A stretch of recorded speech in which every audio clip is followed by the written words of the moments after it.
Good morning. Obviously, we're going to talk about the naval battle of Leyte Gulf. And I make that distinction because there was something else that was called the Battle of Leyte, which is the ground invasion and all the ground combat that went on the island of Leyte.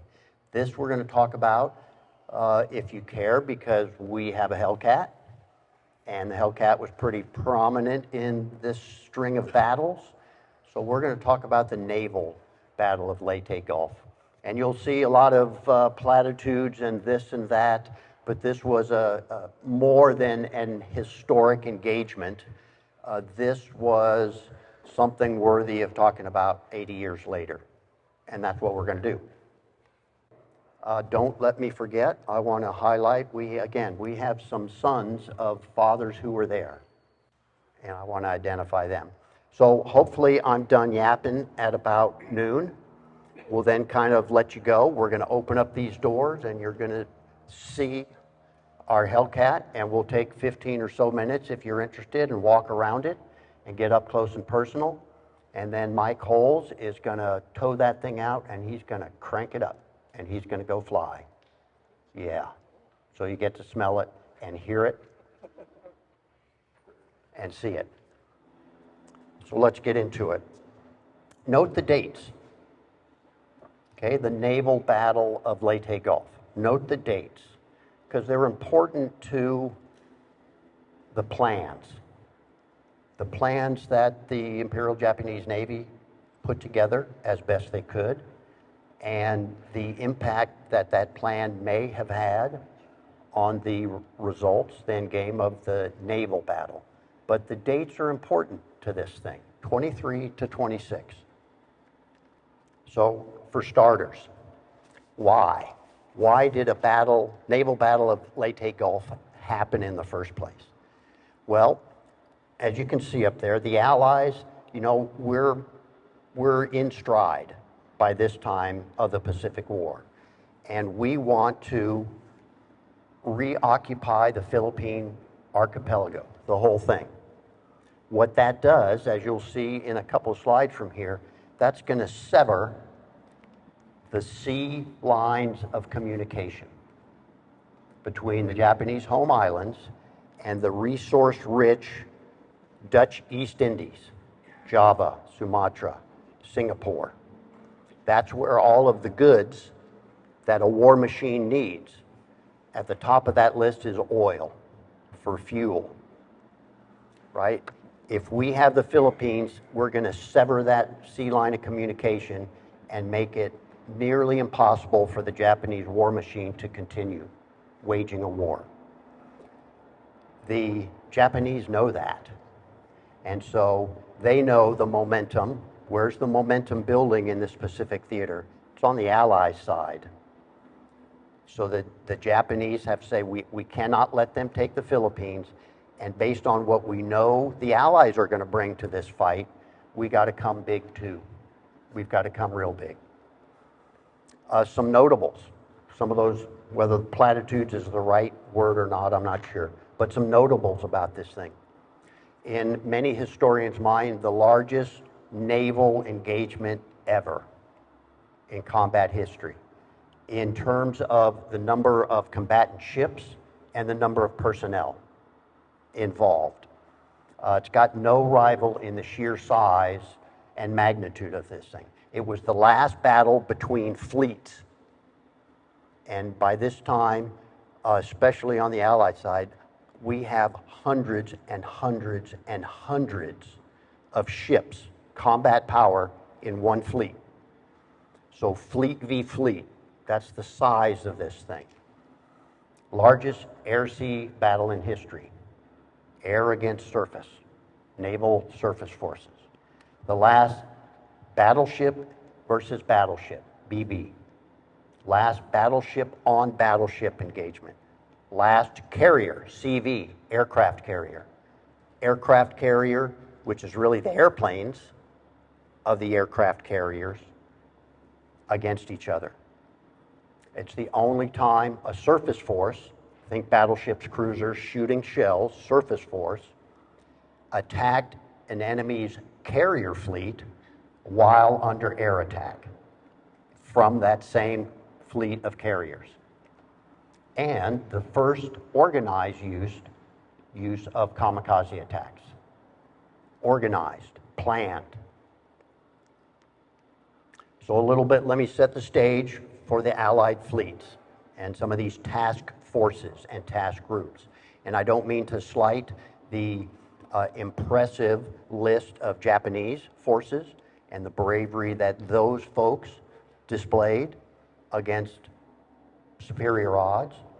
But for my presentation, I'm going to talk a little bit more about the Allies so you can hear some numbers, see some numbers, and maybe start putting things a little bit better together when we talk about those 4 major actions that make up the Battle of Leyte Gulf. So at the fleet level, we've got Halsey. He's in charge of the 3rd Fleet, and he's got 17 large modern carriers at his disposal. And those are termed Task Force 38 under the 3rd Fleet. And that's really the combat striking power. The carriers, the supporting ships, the battleships, the cruisers, the defense force around these carriers. That's Task Force 38. When he wants to execute it, he can detach his battleships and his cruisers as Task Force 34 and have them go do whatever he wants. That's important. Remember, Task Force 34. Whole bunch of cruisers, destroyers, fleet auxiliaries. What are they responsible of doing? Power projection. Let's take this impressive fleet of combat power and we're going to steam it wherever we want. And we're going to achieve our objectives. So power projection in general, and for our particular case, protecting the invasion of Leyte, the ground invasion, and the 7th Fleet. So what is the 7th Fleet? That's under Kinkaid. You may have heard those who were steeped in Pacific Theater World War II. Kinkaid is running MacArthur's Navy, if you've heard that, right? Who's in charge of this entire thing? MacArthur, because it's the Army who's invading Leyte Island. So he's the MIFWIC, and so he gets to direct the 7th Fleet under Kinkaid. Nimitz, back in Pearl Harbor, is in charge of Halsey, the 3rd Fleet. So right there, there's a command gap. Anyway, so what does Kinkaid have? He's got 17 escort carriers. These are meant to take airplanes from A to B. They are small, they're slow, they are under-armed, and they are under-armored escort carriers. He's got 16 of them, and he divides them up into 3 Taffies. That's their call sign on the radio or via message. Taffy 1, Taffy 2, Taffy 3. He's got an impressive array of battleships and cruisers and destroyers and destroyer escorts. He's got PT boats. He's got lots of torpedoes. And his objective here is to support that landing force. So that's what the Taffies are doing. They're putting air power over the beach and close air support of the ground troops. We want you to attack that machine gun nest, whatever it is, to support the landing forces. Diving a little deeper, here's this fast carrier task force. So this is now, it's under Nimitz. So this is not the 7th Fleet. This is the 3rd Fleet when Halsey's doing it, running it, fleet. When he's running it, Spruance is the 5th Fleet. He and his planning staff are back in Pearl Harbor planning the next operation. From here down, it's the same. Be it 3rd Fleet or 5th Fleet, it's the same men and women, mostly men back then, right? And their task forces and the task groups. So what would a task force consist of? The fighters or the Hellcats, the dive bombers, the Dauntlesses, from Midway fame are being replaced. They're pretty much completely replaced by Hell divers. And then the level and torpedo bomber is the Avenger, the TBM Avenger. By the time of Leyte Gulf, here's a task force, it's Task Force 38. There are 4 task groups, 38-1, 38-2, etc. 17 fleet and light carriers, as we saw, about 1,500 airplanes, about 600 of those are Hellcats. He's also got 6 fast battleships, those are the new ones, fresh off the plant. And he's got a ton of cruisers and destroyers.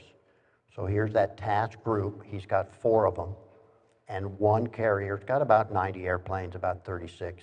So the rough math of 4 groups, you get about this number of airplanes. So I kind of brought that up because here's the prelude to the Navy Battle of Leyte Gulf. Okay, so remember, what were the dates of the Navy battle? 23rd and the 26th. When did the ground invasion, when did MacArthur's army land on Leyte Island? 3 days before. What has happened in those 3 days? We've landed the initial wave and all their supplies. We have landed the first wave of reinforcements and all their supplies. We've landed the second wave of reinforcements and all their supplies. So what ships are left in Leyte Gulf? Not many, and they're empty. So we're already 3 days in the ground, and where are the navies going? They're going in opposite directions, as I alluded to, right? So this fast carrier task force under Halsey, Task Force 38, in September and October, they want to isolate the Philippines. They know on the 20th we're going to land, and they go rampaging, doing that power projection. Here's this massive Task Force 38, and they're going to rampage through this area. Luzon, the northern island of the Philippines, a lot of land-based airplanes there, enemy. They're going to go up to the Ryukyus, if I said that right, Okinawa, and Taiwan. And they're going to engage offensively and destroy what they can of the land-based naval air power. And they are extremely successful. Okay, and what does Halsey have at his disposal? Nearly abundant, nearly unlimited resources, and an extremely efficient logistics chain. By this time, who's heard of Ulithi? That was the big docking port where they had unlimited number of replacements and bullets and beans to keep this juggernaut going. And what about the Imperial Japanese Navy? As you're going to see on the next slide, they have immensely widely dispersed forces as this 20 October, 23 October we're progressing towards. They have dwindling Navy air power. Let's go 2 years earlier, the Battle of the Coral Sea, the Battle of Midway. We land on Guadalcanal, and then the Solomons campaign, Rabaul. What's happening to Imperial Japanese Navy air power? Chip, chip, chip. And the Japanese, on purpose, well, I can't say on purpose, their plan, they didn't have what I call the pipeline of aviators to fill those gaps. We did. Okay? A dire shortage of fuel. We talked about the resource areas. They have impossible logistics to support this massive battle fleet they're going to put together. And yet they're still seeking, by doctrine, their doctrine, the decisive battle. Let's take our main force against the enemy's main force, and let's decisively defeat them to change the whole strategic outlook of the campaign. So they're still seeking that at a point where they're probably beyond the capability to achieve that. And here's what they come up with. Shogo, victory operation, an extremely complicated plan. Some of it, that was their technique, that was their tactic, to have widely dispersed forces and decoys. So they liked complicated plans. Part of it was driven by the reality of the situation. Look at where their forces are. They have, the carriers are up here, but they're a decoy. They have 4 big carriers. They have 100 airplanes. That's it.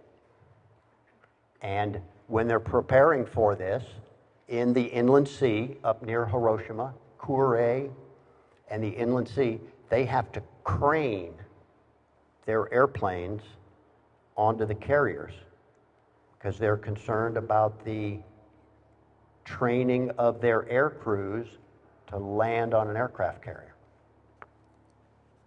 Okay, so that's one.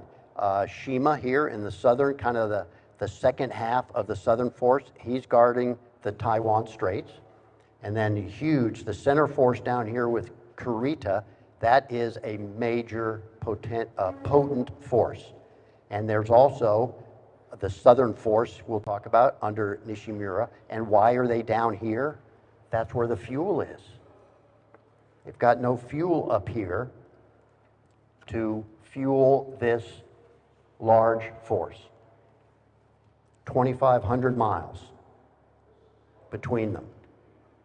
The plan includes precise timing to arrive. Here's 7th Fleet, Kincaid, there's Leyte. Halsey's up here with the 3rd Fleet. They're going to be radio silent for these 2 forces. He's a decoy, so he's making radio communications in the clear. He wants us to hear him and go find him. There's a submarine peril. We have submarines all over here. Part of the reason why, if we own the Philippines, how are the home islands going to get all of this stuff when we have wolf packs of submarines? Well, we do have submarines right there. And what do they do on the 23rd? They find this fleet and they sink the commander, Kurita, they sink his flagship. So Kurita is not even at the fight yet, and he is literally swimming for his life. Okay, so this submarine peril deals damage to the enemy, and it provides vital reconnaissance. So we know they're coming when they're here. And all of this plan is to arrive at Leyte on the 25th. When did we land? The 20th. So 4 major actions. I'm going to talk about each of them in brief. So I hope you can see the big picture. So again, here's Leyte, the island, and Leyte Gulf down here. The first one we're going to talk about is the Sibuyan Sea, right here on the 24th. And really important from there, we're going to see what happens to San Bernardino Strait.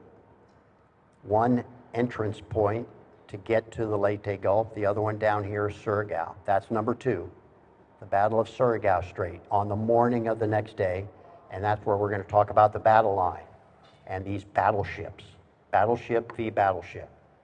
The third one, I know it says number 4 over here, but timeline-wise, we're going to talk about the Battle off Samar.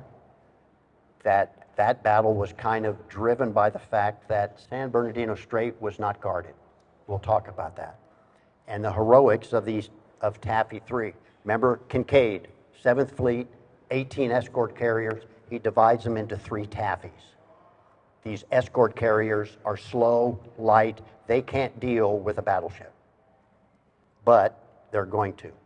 And then the 4th one, Halsey runs north. He bites at the decoy, and he runs north. And that's that last carrier v. carrier on the 25th. So let's talk about the first one. The Sibuyan Sea on the 24th is primarily Navy air versus Navy surface. Because of the plan, because of, remember that rampage that Task Force 38 did?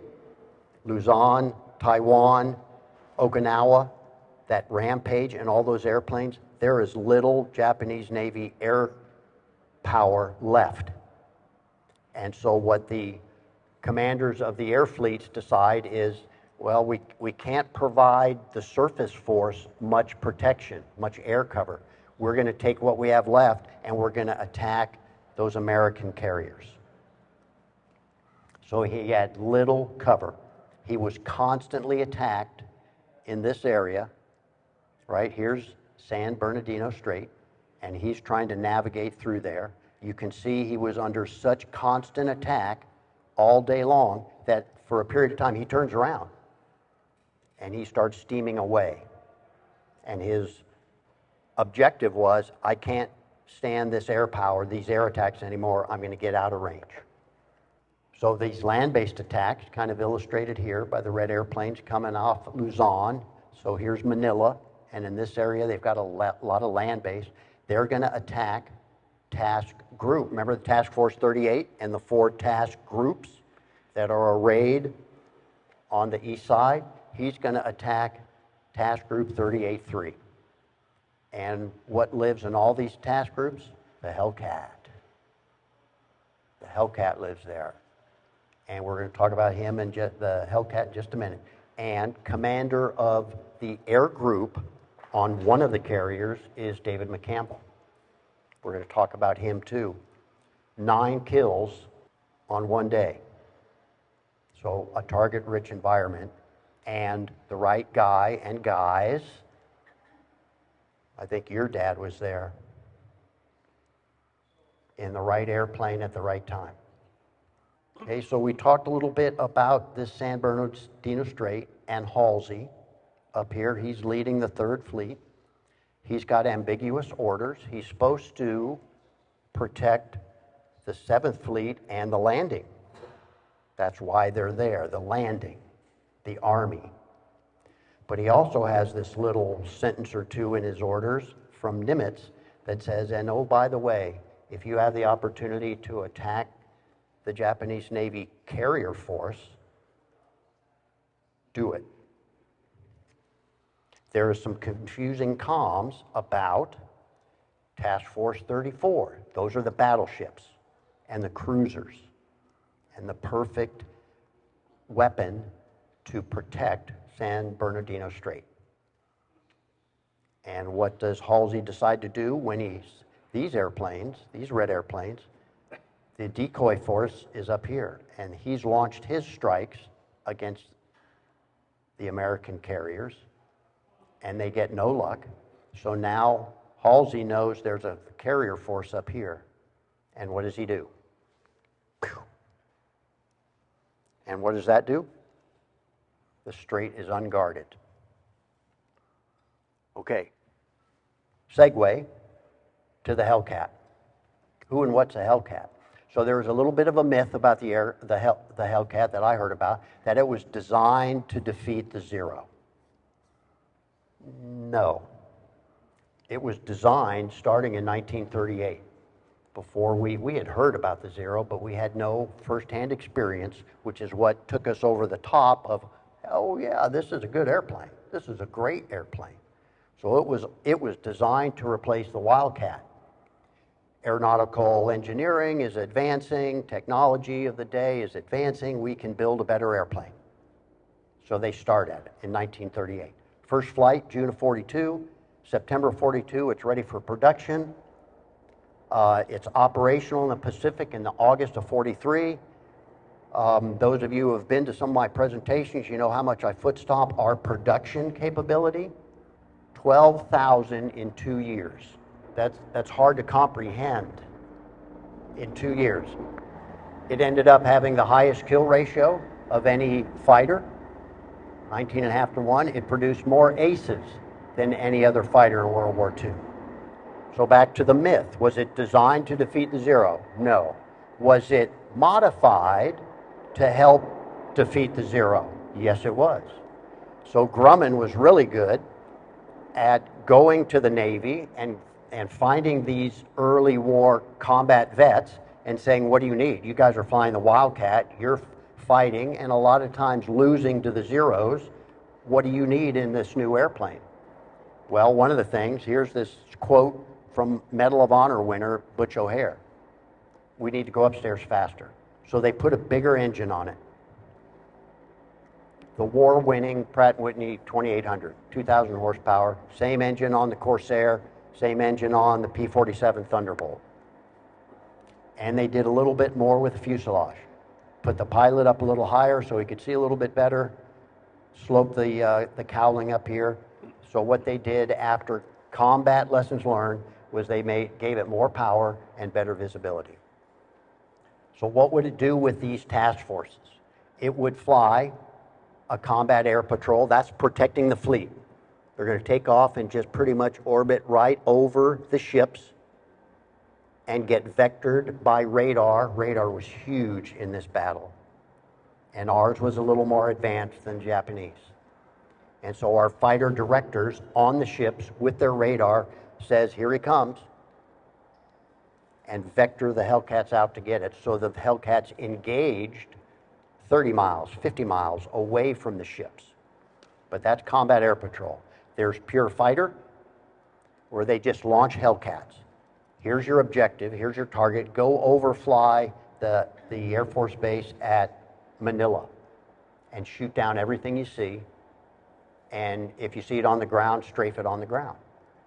Remember that 600 kills that they did in that earlier rampage? And then there's sweeper escort.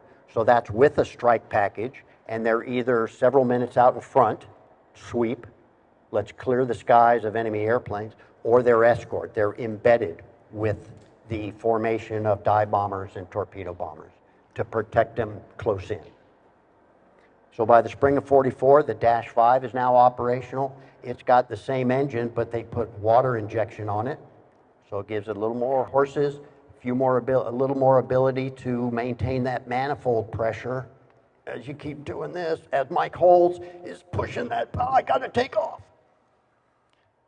Okay, they did a little bit more. They gave it provision to carry bombs. And so this is June, Battle of the Philippine Sea, the Great Marianas Turkey Shoot, that's June of '44. By that time, the Hellcat is cleaning the skies up. So you can see they're flying defensive caps over the fleet. That's protecting the landings on Saipan and Tinian and Guam. They rack up a pretty impressive total. What's the bottom line of that? The Hellcat's in its groove by this time in the fleet. Credited with shooting down a whole bunch of airplanes, more than any other Allied naval fighter. Hey, Mike, I know it's way back there, but I pointed this. You see that? They are just packed, getting ready to take off. Those engines are running. And there's nobody panicking out there, so they know their business. But those engines are running, and there are people standing out there. That's pretty impressive. Some aces of note. First guy to shoot down a Zero, Alex Veracu, shot down 6 in one day. We were fortunate enough, got invited. We took our Hellcat to El Centro Navy Air Station when they named it in honor of Alex Veracu, who had 19 kills. We had our Hellcat there to honor that gentleman. And David McCampbell, ace of aces for the Navy, and his airplane was Mincy 3. He was the highest scoring naval ace. So let's talk about him. Why? Because it's a Hellcat and it's Mincy 3. And what are you going to see our aircraft is painted as? Mincy 3. Okay, so he was on the USS Wasp in September of '42, right? So the Guadalcanal campaign's going on. Guadalcanal is our only tiny little foothold of land. So we've got no naval base. We have no Ulithi staging area for the Navy. So the Navy has to go all the way back to the New Hebrides, New Caledonia, Noumea area. And that gap in the Coral Sea and the Pacific is Torpedo Junction, they call it, because there's a lot of Japanese submarines there. And one of them finds the Wasp and sinks it. And our good buddy David McCampbell is on the Wasp. Obviously, he survives. Back stateside, by this time he's starting to get some rank, So he forms Fixed Wing Fighter Squadron 15, full of Hellcats, stateside, in 43. They then embark. By this time, he's the CAG, Commander Air Group 15. So he's got the fighters, the dive bombers, and the torpedo bombers, all squadrons in 15, and he's the air group commander of that, aboard the Essex. That starts in February. So he goes through the Philippine Sea Battle, the Great Marianas Turkey Shoot. He was in that prelude that we talked about a couple slides earlier, where Task Force 38 rampages through the Pacific north of the Philippine Islands. He's obviously at Leyte Gulf. He also was part of Iwo Jima and Okinawa, and as part of the carrier task force. He flew 4 different Hellcats. At least one of them I know was shot out. He got it back to the carrier and they said, this thing is going swimming, and they pushed it over the side. So he made ace in a day twice.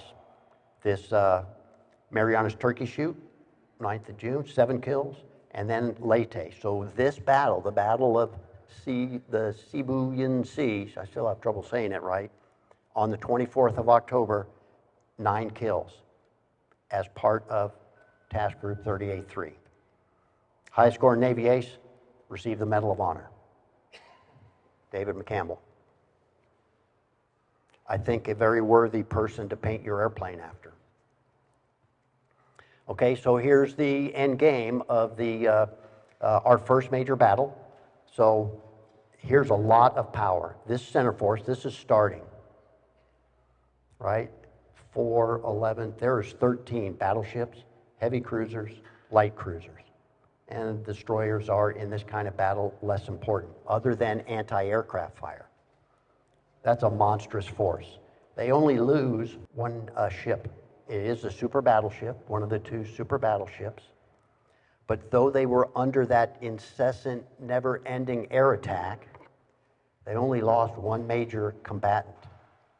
So when they turn around, because Kurita turns back around and says, here we come, I'm going through San Bernardino Strait, which we now know is unguarded. He still has an extremely potent center force. All these numbers, note my little asterisks. That's what he still has. 3 huge battleships, one of them the largest battleship afloat globally.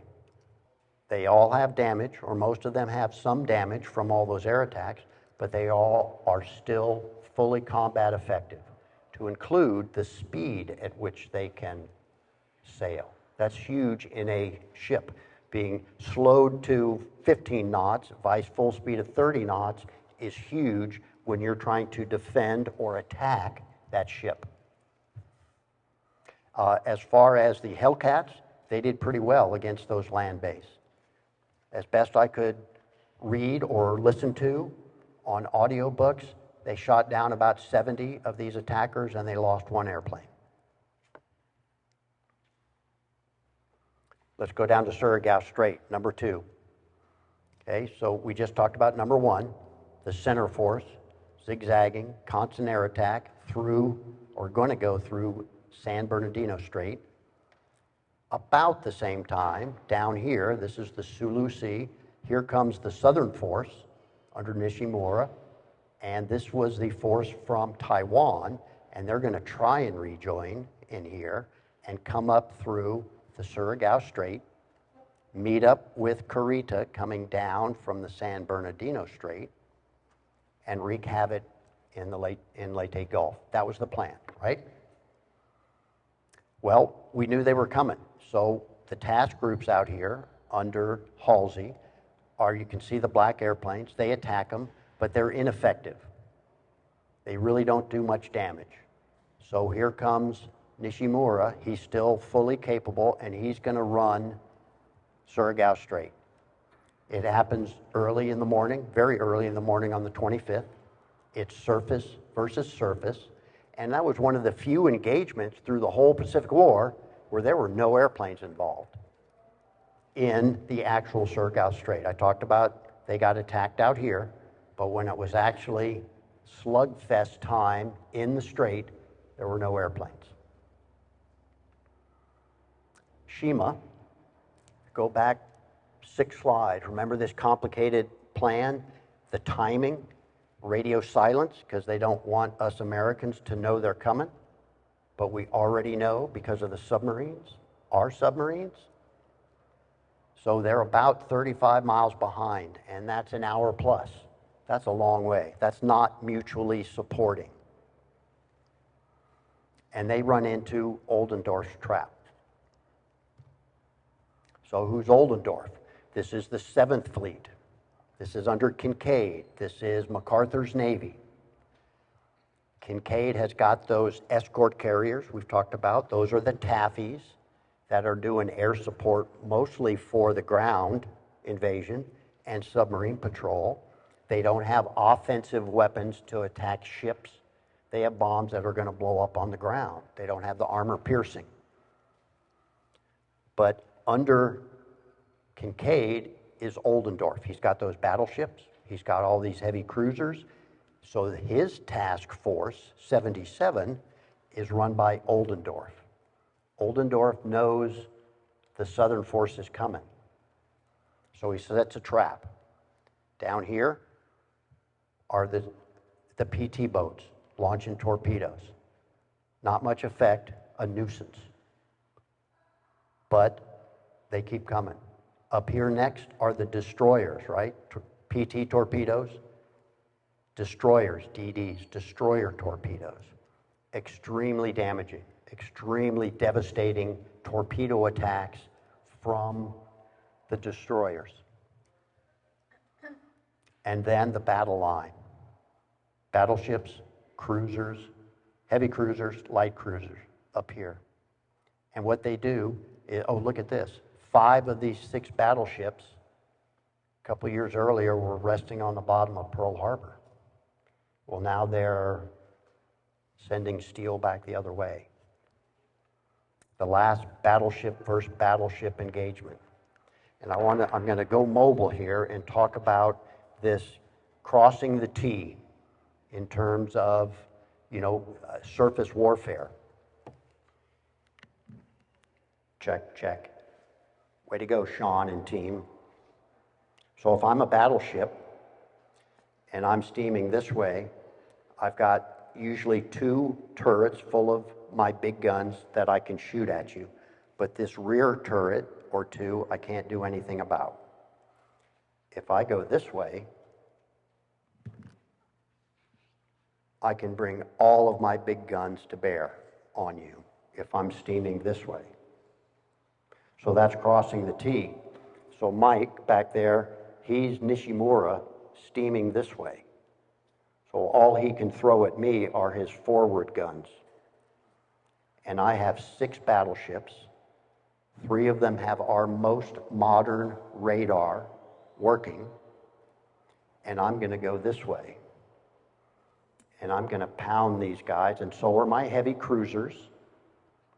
And we've crossed his T. And we're just going to let him have it.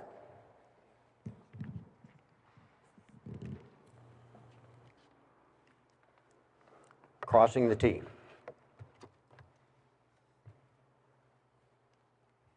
So this one came out much more in the favor of the U.S., right? Even though, I want to go back, I don't want to understate how Kurita's force in the center force was attacked all day long, but suffered very little combat damage. So Kurita coming around through the San Bernardino Strait is a mean machine. Not so here. So here's this task force. Here's the 285 14 and 16-inch shells. Those things weigh 2,200 pounds or something like that for one shell. That's a lot of firepower. The cruisers, that I actually heard later, it's over 3,000, 6 and 8 inch. So Nishimura's Southern Force, the first one, was annihilated. And so Shima, an hour behind, what is he coming north through the strait looking at. Nishimura's force, going the other way or burning. And he turns around. He gets a little bit of damage, but he turns around. He says, I can't go any further. Now I know what's ahead of me, and I can't survive that. And he turns around. Okay, the first organized kamikaze attacks. So remember the Taffies, the light escort carriers? Here come the first organized, pre-planned kamikaze attacks. And one of our sons had a father who flew in Taffy 1, right? Yes. Thanks for being here. And their carrier got hit twice on the 25th and again totally disabled on the 26th, but it did the same. And what was the name of the carrier your dad was on? Swanee. The Swanee. CV. Again, those escort carriers, they're either very under-armored or not armored at all. They're slow, so these battleships will outrun one of these escort carriers. And they have 5-inch guns, sometimes one. So what do they have? Airplanes. That's what they have. And at this point in the war, there's very few airplanes that we have that are radar equipped that can effectively fly at night. And this is a nighttime, so this is 1 a.m., 2 a.m., 3 a.m. happening. So airplanes, like I mentioned, are not a player at all in this battle. Okay, that was Surigao. Number 3. Now we're in the 25th. Now it's daytime. This is the Battle off Samar. So right up here, here's the center force, Kurita, right? And he still has this dangerous force. Super battleship, 3 other battleships, numerous heavy cruisers. This is a force to be reckoned with. Okay, we have surface and air. We have our surface forces in these lightly organized Taffies. They have destroyers and destroyer escorts. And they have these overmatched escort carriers. But again, the Japanese Navy surface force has no air cover. What is in their favor is they are completely unopposed in the terms of fleet v. fleet, because where is Task Force 38 and Halsey? Running north after the decoy. The decoy works. Okay, but they run into Taffy 3. Outgunned is an understatement. So destroyers and these poor escort carriers against not only battleships, but the largest battleship afloat. Okay, maniacally, these aren't my terms, these came from books or articles I read. Maniacally brave attacks with suicidal determination from the Taffy 3, from the destroyers. So the destroyers, what do they have? They have torpedoes, very effective against battleships, but you got to get there. You got to get there. When these battleships can lob these 2,200-pound shells 20 miles, you got to get there. Well, that's what they did. They just went, poof. I see a battleship. Where did he come from? Halsey, where are you? Silence. Boom, we better go protect our escort carriers. The escort carriers start launching airplanes and start running away. But they're doing 16, 17 knots, and these Kurita Force airplane or ships can do 30 knots.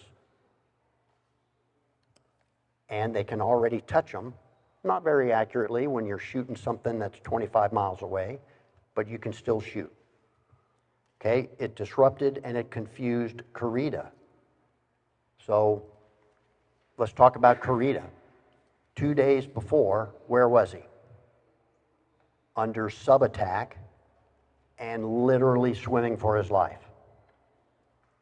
The day before, he's in the Sibuyan Sea under near constant air attack, so much so that he turns around.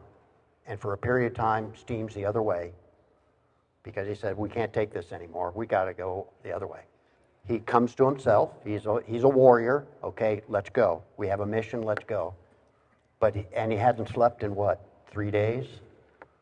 And now he comes into Taffy 3, and all of a sudden he has these little ships running right at him. And he's in the biggest battleship on the ocean. So it's confusing. The DDs are awesome. They shoot their torpedoes, and what does even a battleship have to do? He's got to evade. So Yamato goes north for a bit. And so the whole center force just kind of crumbles to disarray.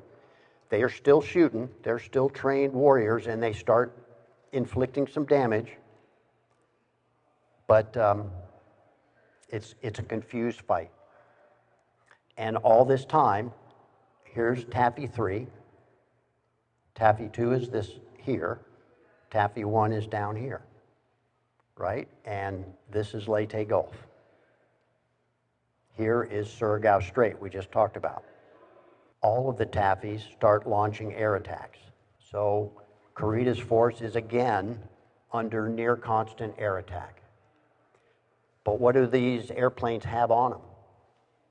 They have bombs that are meant for ground attack.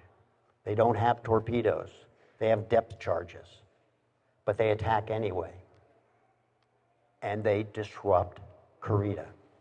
And they make Kurita think that he's up against that third fleet, Halsey's third fleet. So here are a couple gentlemen from Taffy 3. Lieutenant Commander Evans is the commander of the USS Johnston. That's a DD, a destroyer, and he's the first guy to peel out a line and attack. And Sprague, this is Rear Admiral Sprague, he's in charge of Taffy 3 up here, and he brilliantly maneuvers his aircraft. Rain squalls, they can't shoot me. The Japanese radar is not as good for target direction as ours, so they're still kind of visual. And then let's shoot, see where the splashes are, and adjust. He brilliantly maneuvers Taffy 3 to, at one point, actually open the range between he and Kurita's force, but slowly they start chewing up that distance. Evans is awarded the Medal of Honor posthumously. Okay, so back to the fight. I think we've talked about all these things here. You can see it's confused. This is fairly accurate at one point because of the speed difference. The Japanese force actually gets south of Taffy 3. And then a critical decision. So from what I've read and researched here, there were two massive decisions that were made in the heat of the moment. Halsey decides to go north and does not leave Task Force 34, the battleships, to guard San Bernardino Strait. He takes everybody. I'm going north. And the other critical decision was Kurita decides things aren't adding up. And he doesn't admit it, but he's fatigued. He has swam for his life, constant air attack yesterday, constant air attack today. I think I'm up against Halsey's third fleet. I'm turning around. And he turns around. So as you can imagine, again, starting forces, 4 battleships, 6 heavy cruisers against this light force. He does have Taffy's 1 and 2 airplanes, and they attack incessantly. This is damage done by the torpedoes from our destroyers and our airplanes. But there's a lot of damage that gets inflicted. So Taffy 3 is devastated for their combat power, but the center force turns around and goes north and disengages from their mission, which was Leyte Gulf. Let's attack all the shipping and cargo and transport ships in Leyte Gulf. Some other notables about here. So here's this is one of Swanee's sister. No, this is Taffy 3. Okay, this is Taffy 3 up to the north. But the Gambier Bay is actually sunk by surface fire. So through all of this 3-hour melee there, the Japanese are able to close within range and they start scoring. A lot of it is assessed to be from the Yamato's big guns, 18-inch guns. And it's the only aircraft carrier sunk by surface fire. There are more organized kamikaze attacks this time, against Taffy 3 up to the north. So you can't really tell. This is the St. Lo, one of those, Taffy 3, the escort carriers. It's hard to really see from that picture that it's small relative to those fleet carriers. It's slow, it's under-armored, all that stuff. But it falls victim to a kamikaze and is the first warship, Allied warship, sunk, not damaged. Your dad, you talked about the Sewanee was attacked numerous times by kamikazes down in Taffy 1. But the St. Lo is the first warship sunk by a kamikaze. Last one. Okay, the Battle off Engano. So I think we've talked enough about Halsey and the Third Fleet. And those ambiguous orders. Nimitz said, if you find some enemy carriers, so it's an carrier air against surface, the carrier, the Japanese Navy carriers. There was, we talked about a day prior, some ineffective Japanese air. They only had 100 airplanes. That's one of our carriers, and we're steaming 10 carriers up that way. So the decoy force works. Very interesting kind of twists, the fog of war. What's the Japanese plan? Ozawa in the decoy force is in the clear making radio calls, expecting us to hear them and direction finding, there they are. Let's go north. We don't do that. We find the southern and the center forces, in large part due to the submarines. So the decoy force is the last ones of the Japanese forces that we discover. So Halsey and his folks see these attacks. Hey, where did they come from? They know up here is nothing but water. Where did these airplanes come from? I think there's some carriers up there. Then they get some reconnaissance, airplane reconnaissance, and they find Ozawa's northern force. So here they go. Task Group 38-3, that's your dad back there. Your dad's on the Essex, right? Yep. So another son back here whose father was in a Hellcat in Task Group 38-3 in this battle. So Task Group 38-3, they're up here, and they're focused on those land-based attacks coming at them, where McCampbell shines, and the Hellcat shines, and they help the other task group attack Kurita's force in the Sibuyan Sea. So they're late to find these guys. So when it actually comes to the fight, it's not much of a fight. We're sending 10 aircraft carriers, big carriers worth of airplanes, against 4 carriers that at this point have 8 zeros to defend them. That's it. And we are sending about 1,000 airplanes, of which 400 are Hellcats. Okay, so it's not much of a fight, but as I've foot stomped already, the decision to come up here left San Bernardino Strait open. Kincaid is 7th Fleet. He owns Taffy 3. Taffy 3 is screaming. I've got battleships attacking my escort carriers. So finally, Halsey sends some forces down there, but it's too late. There is also some Navy surface force mop-up. So after the carriers and other airplanes are crippled up here, remember that airspeed? The ships speed, airspeed, the ship's speed is badly degraded by attack. Now our surface force can catch up, and so we sink a lot of the last ships sunk on the Japanese Navy side by our surface forces. So, you know, this is kind of anticlimactic. 4 carriers, but they only have 100 and so airplanes. We have, what does that say, 17? I heard there was only 10 that really steamed up there. And about, well, there's 1,100 airplanes, so it's not a fair fight. And they lose almost everything. This 527 offensive air sorties from us was the most concentrated air attack against surface forces in history. There's another notable. And it's the end of Japanese Navy carrier air power for the rest of the war. We had someone there.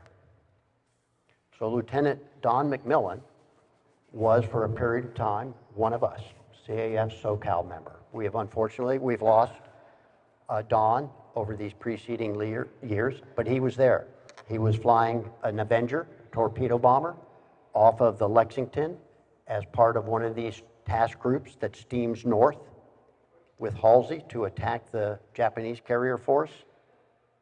And he's credited to putting his torpedo into the side of the Zuikaku. And that's not only significant because that's Japanese aircraft carrier power, but, you know, on the emotional side, the Zuikaku was one of the 6 carriers that attacked Pearl Harbor. And it was the last one still floating. And it goes down. He received the Navy Cross for it. And in 2007, this is him in 2007, he was inducted into the American Combat Hall of Fame. Lieutenant Don McMillan. Okay, summarizing. Diverging Allied and Axis situations in the Pacific.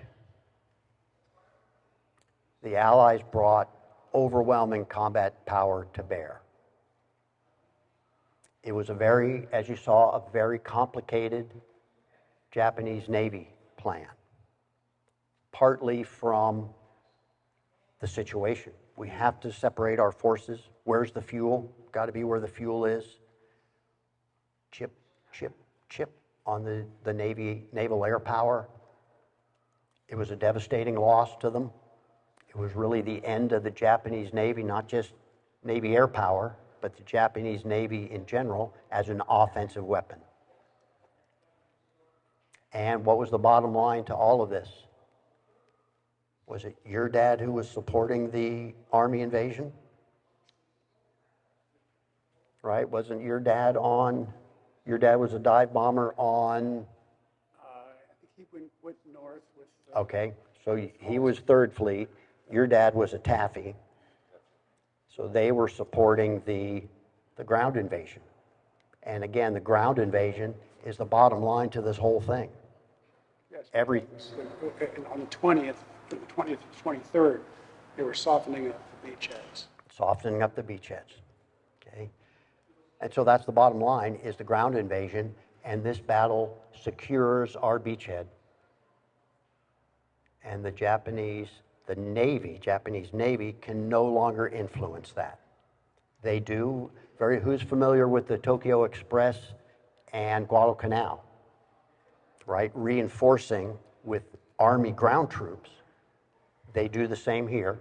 On the west side of Leyte Island, the Japanese Navy is able to help the Army with troops reinforcements on the west side. So this is on the ground, it's a slugfest. Takes another 2 months before that tiny island of Leyte is secured. But the bottom line to the naval battle of Leyte Gulf is it secured the 6th Army's beachhead on the island. Okay, last slide or two. We want to talk a little bit about our Hellcat and how it ended up right outside that door, and you guys get to hear and see it. Well, it was built somewhere in the 43 to 44 time frame. You guys know, or probably know, maybe you know, you don't know, that our mass production was just astounding. It's hard to gather. Well, we had Ford building bombers. We had Chrysler building 45 shells. We had everybody building all this war material. Grumman, as we're really kicking into gear on our production, said, we're only going to build Hellcats, which is why General Motors started building the Avenger. TBF, TBM Avenger is built by General Motors because Grumman said, we're going to do nothing but build Hellcats. So remember that one of the first slides, over 12,000 built in 2 years. Staggering. Well, our bird is accepted by the Navy in 44, and it spends a little over a year. There's our bureau number in the Norfolk and Atlantic City Naval Air Stations. There's a photo. Hellcats, Hellcats, Hellcats, Corsairs with the, if you can see the bent wings or the folded wings. And in 1945, the Navy says, okay, we've had it, the Hellcat, right airplane at the right time, but what was on its heels? Not only the Bearcat, but jets. So the Hellcat gets kind of, sorry, you didn't make the cut. And the Navy doesn't need them anymore. So in December of 45, for $100, you could have had a Hellcat for $100. So the Otter Tail County Fair Association buys this Hellcat for $100, and it gets flown. It can't land at Fergus Falls Airport because it's covered in snow. So they land in the nearest place, and this tow truck goes and gets it, and there's its tail. So here's our airplane, tail number 95, getting towed there. They put it in front of City Hall for a couple weeks. Then it went to the fairgrounds. Then it went to the Fergus Falls Airport. It stayed there for quite a while, and by 91, she's not looking very good. This is, I'm told, an actual photo looking from the cockpit through the windscreen of our bird. So in 63, you can imagine it's even worse. It gets traded to this gentleman, Mr. Sandberg. He registers it, 1078 Zulu. That's still our registration. He tries to ferry it to Minnesota, and on the first attempt has engine trouble. Remember that. Has engine trouble. He lands right back at Fergus Falls, spends some time, but they are able in July of 63. They get it to Minneapolis. They restore it. He wanted to air race it, so it had, as I understand, clipped wings, so smaller wings for faster speed, and he did some other things that were on that restoration. And not much more than a year later, there she is. Engine problem. Lands, doesn't go all that well, and it flips over. Well, in 1970, the two guys in the CAF buy it for $20,000. It goes through what we call the second restoration out at Midland, which corrected many of the items from Mr. Sandberg's attempt to make it a worthwhile air racer. And then in 86, it goes through the third restoration. This CAF Colonel David Price was a huge benefactor to our unit here. We either bought airplanes from him, or he gave them to us, or he helped like this by funding the last restoration, this third restoration. It was during that process they said, let's paint it like McCampbell. Let's do our research. Who in the Hellcat world deserves an airplane painted today? David McCampbell. And it flew in 98 and got assigned here. What a beauty. And you guys get to see and hear it. If I'll ever finish up and let you guys go look at it, then you can go look at it. Okay, I'm going to go mobile again. Hang in. I wanted to say, before we get to question and answers, you, sir, your name? Dave Irving. Dave Irving. And your dad was in one of the task groups in 3rd Fleet. He was under McCain. Camarillo, Yep, John McCain, John S. McCain. right, whose grandson was our senator. Okay, and so he was flying Hell divers. He was a dive bomber. Yeah, the SB-2C, right. And if he was McCain, do you remember, was that task group 38 dot? I'm confused. Okay, I'm confused. all right, well, Where was 38 for? oh, you know, McCain. McCain was one. Yeah, he was 38 for. 38-1. 38-1. Yes. Thanks for being here. Welcome. Name, please? Bob Reinierson. Bob Reinierson. Reinierson. And we talked about your dad, Taffy 1, flying The Hellcat. Hellcats, But I think they were the F6, the F3s. the Dash 3. On the, Yep. their Taffy 1 had the Hellcats, whereas the other Taffys flew the Wildcats. The Wildcats. The Taffy 1 had the biggest class of the So that further supports, you know, these escort carriers. They're not the bastard stepkids, but they're not the front line. Yeah. So the third fleet's the front line. So when these Dash 5 Hellcats come out, they go to the third fleet. We're the A team. We still have these very capable Dash 3s, the older Hellcats, and so they go on to the escort carriers. All right, and we had another one.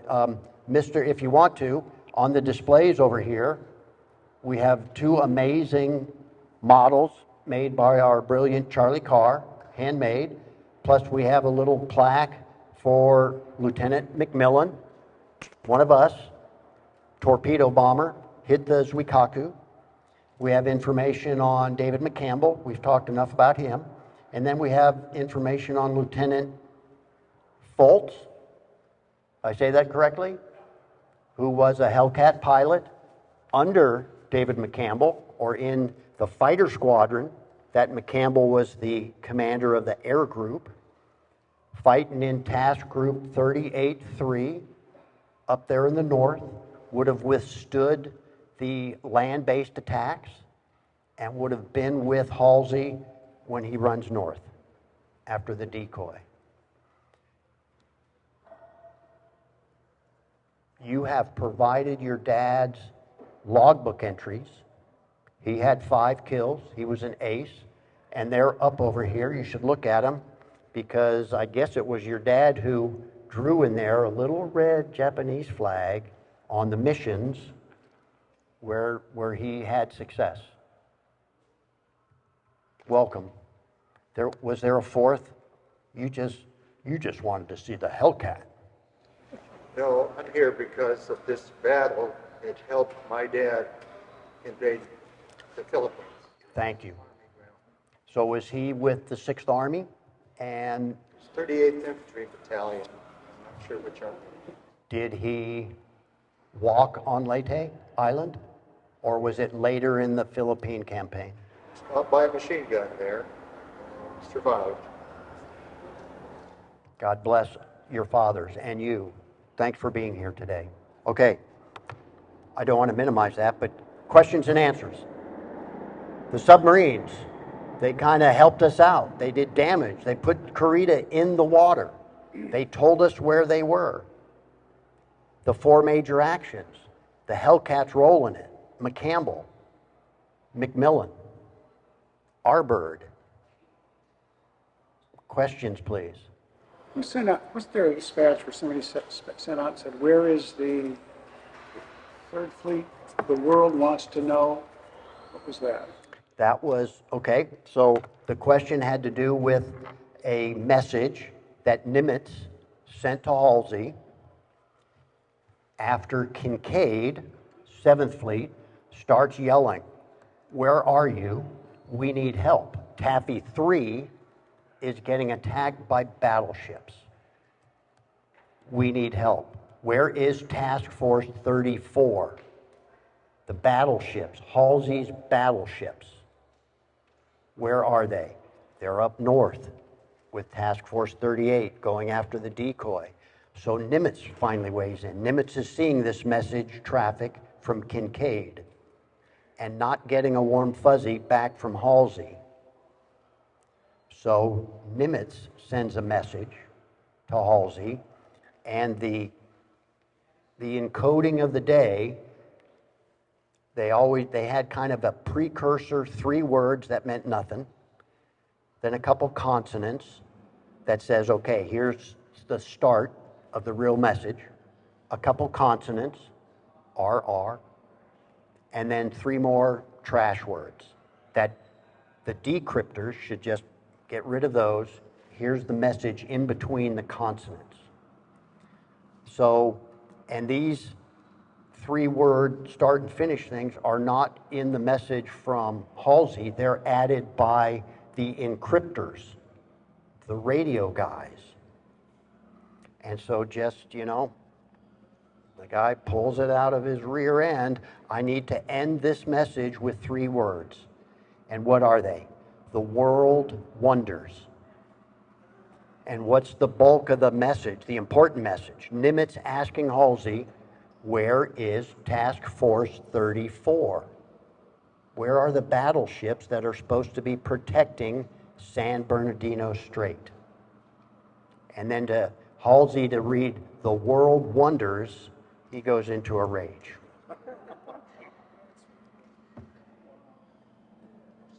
So more of that, you know, you can't make this stuff up. My dad didn't know that. Yeah, He just thought that was the whole message. So the crux of the message, where's 34? Where are your battleships, Halsey? Boy, we've got to fight. We could really use them down here. And instead, the Taffies, the destroyers and these under-armored escort carriers are facing battleships. Okay, great question. Yes, sir. During the battles, the different days of the battles, were they dawn and dusk engagements, or were they multiple engagements throughout the day? And did they, maybe aircraft pilots actually do multiple sorties or just one sortie a day? The question had to do with the time of day of the attacks and the fighting and the exchanging of steel, and then also about the pilots and how many sorties a day they may have flown. To answer your first question, the 24th was a day battle in number 1. Remember the 4. Number 1 was the Cebu Yin Sea, and that's Halsey's Task Force 38 airplanes attacking Kurita's center force. That's pretty much day. And yes, there are gaps of maybe an hour or so in between, but with 10 aircraft carriers at his disposal, it can almost be a constant. So the gaps in there are just the carriers and the carrier commanders coordinating with each other. Okay, you're giving me 6 Hellcats and 6 Avengers. This carrier's giving me X of X and Y of Y. We're going to put them together. Who's in the lead? Go. It takes a little time there, so there were gaps. But from the perspective of Kurita, it was near constant. So you can imagine a ship maneuvering to evade air attack. And so think about his force of 30 ships, what that looks like when those airplanes leave. He's got to get them back together. That takes time, even if you're doing 30 knots. And boom, here comes the next one. And when do I go into an offensive array formation, or when do I go into an anti-aircraft formation? Let's take our main ships. That's what we did with our carriers. Carriers sit in the middle. They may be separated by 10 miles, but they're in the middle. And then you have a ring of battleships, and then a ring of cruisers, and then a ring of destroyers doing anti-aircraft. As far as the workload on the aviators, it was significant. So this last audiobook I'm listening to, guess what it's about? Leyte Gulf. Come on, Cindy.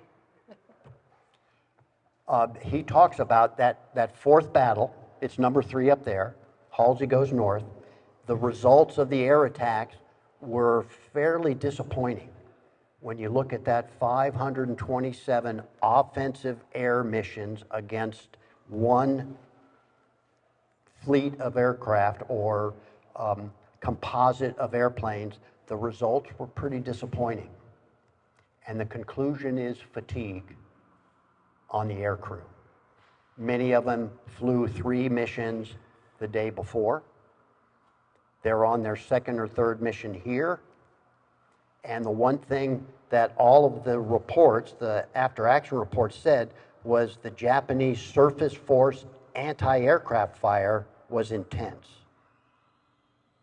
So that's, you know, if you're sitting in a Hellcat or any of these airplanes and you're flying into this, they would shoot their 18-inch guns. The Japanese Navy had special shells, airburst, anti-aircraft shells. They can shoot that 15 miles away. So at that point, our airplanes, yeah, they see the boats out there, but they haven't gotten into their, okay, you know, you Avengers go this way, you Avengers go that way, so we can do an anvil attack, they call it.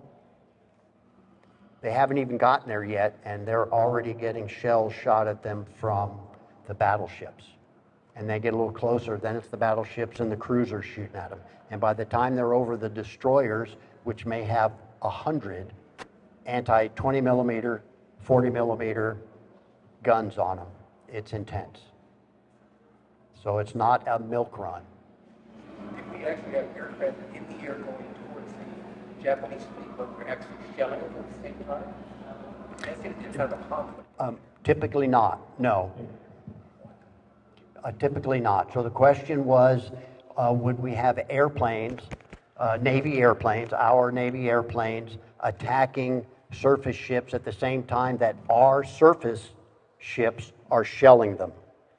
And that answer is typically no. That's deconflicted pretty well. We see that today. You know, the integration of fires, when you've got artillery, if you're close enough to have a battleship off the shore shelling you, if you got airplanes, if you got cruise missiles, it all needs to be deconflicted. Yeah, so typically not. And at that point, you know, so don't hold me to this. It's about noon on the 25th when Halsey, finally, I don't want to, there's assessment that Halsey did exactly what he should have done. What was doctrine? Keeping your force together. Don't split your force. Overwhelming power. Don't split your force. What did Nimitz say? If you can find the carriers, what did we do? We found the carriers. We didn't know that it had 100 airplanes and not 400 airplanes. Okay, so Halsey did what he was, if you were to pre-script it and not have hindsight to shape your opinion, if you were to look at, okay, situation 1, 2, and 3, Halsey, what do we think Halsey's going to do? He did exactly what would have been assumed he would do. Right? Remember Kurita in the center force, all day long air attacks, what does he do? Turns around, starts going away. What do, both sides did this. What do our aviators do when they land back on the carrier? Oh, I sank 2 Japanese battleships and my wingman got 4 cruisers, and so Halsey thinks the center force is decimated and retreating. And boom, up pop the carriers, the northern carriers. Nimitz told me, you know, hindsight, what I've heard from historians today saying Halsey had the forces at his disposal to split them. Leave those battleships and some cruisers at San Bernardino Strait, take everyone else north, and still win the day. Did I answer your question?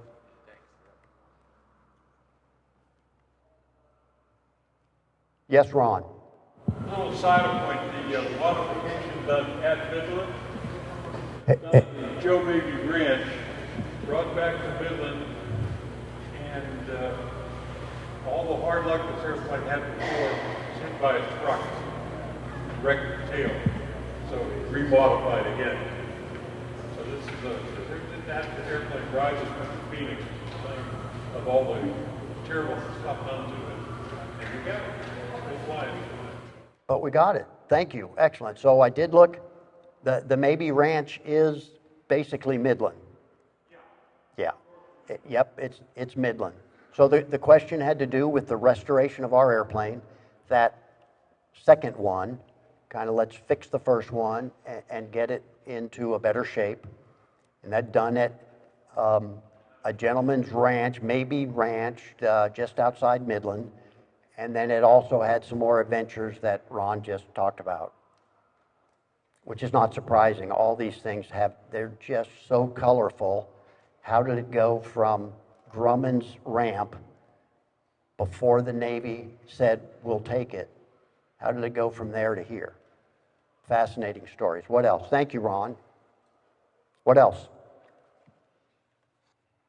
Yes, sir.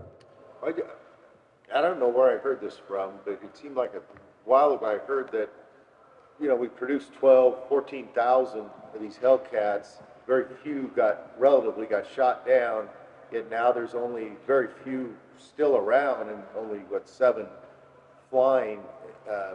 That somebody was telling me that on the way back after the war was over, they were just, knowing they were obsolete, were just pushing them off the decks of the carriers. Is there any validity to that? From my understanding, that's exactly what they did. Yeah, so the question had to do, okay, how did we go from 12,275 Hellcats to 7 that are flying? And several reasons. I mentioned one, they were determined to be obsolete and or not needed for the post-war period.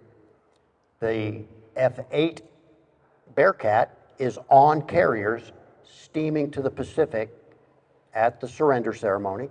So they're already in the fleet. So we don't need Hellcats anymore. And then, as I mentioned, jets. So we don't need these Hellcats. And what are we going to do with them? Well, by this time in the war, we still have 8,000 of them. What are we going to do with them? Well, some of them, I have heard, I have read, were just pushed off the side. Right? From what I've seen, being pretty involved with 80-year-old airplanes, nobody back in 1945, very, very few people in 1945 were saying, oh, we should keep some of these. Right? 55, 57, the Planes of Fame, 57, Ed Maloney started saying, this is important. Let's start keeping them. And so then it's a catch-up game because so many of these things they're at the bottom of the sea. Or they're smeltered. Who hasn't seen photos of Kingman, the desert outside Kingman, Arizona, that has literally tens of thousands of airplanes just parked there, waiting for smelter or sale. And why weren't you the brilliant guy who said, let's just siphon the fuel out of that and make millions in 1947? Did I answer your question? Yeah. All right, one more. I'm getting the evil eye from our Hellcat pilot, right? He's got to get to lunch. What were we fighting against airlines? What was the best airplane that you had in this? Deployed out, the Japanese were developing more modern, more capable airplanes, but they were not getting deployed and dispersed into the fleet areas, into the outline, into their empire, right? Their big, whichever way it is, empire that they had built in 42.